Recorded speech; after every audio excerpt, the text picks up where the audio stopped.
Un moyen de communication et d'information. Une idée plurielle. Écoutez, audio. Il faut qu'elle soit libre. De l'info et du divertissement. C'est RTL. Je l'écoute surtout dans la voiture, donc musique et info.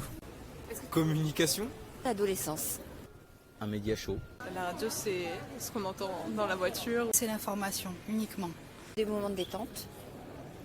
Une évasion. Qui vous informe, mais sur tous les points, dans tous les domaines. Mais en réalité, qu'est-ce que la radio de nos jours?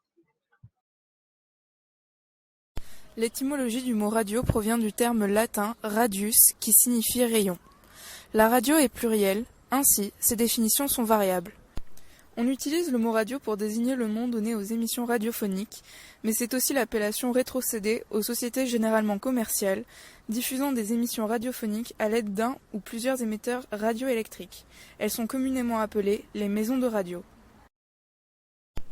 L'invention d'Internet, durant les années 60-70 et son évolution rapide, bouleverse l'univers de la radio. Désormais, on peut accéder à une multitude de programmes et d'informations variées grâce à une accélération des échanges permise avec l'arrivée du numérique et des nouvelles technologies. Ainsi, la radio se servit de cette numérisation pour améliorer son offre et son contenu pour ne pas perdre en audience. La numérisation de la production apparaît durant les années 1990. La bande analogique cède la place au réseau informatique et aux serveurs de son. Cette numérisation omniprésente permet le stockage et l'archivage des émissions qui étaient auparavant une source de problèmes, notamment la place. Elle participe également à l'instauration de la radio numérique terrestre, communément appelée le DAB+, qui est le successeur numérique de la FM.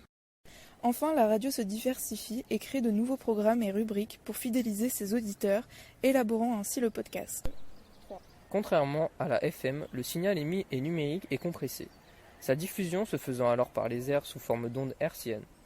En plus de ce nouveau format, le DAB+, offre de nouveaux avantages aux auditeurs comme le confort d'écoute grâce à une meilleure qualité audio ou encore une diffusion abondante de radio. Fabrice Drouel, journaliste, producteur, présentateur de l'émission Affaires sensibles.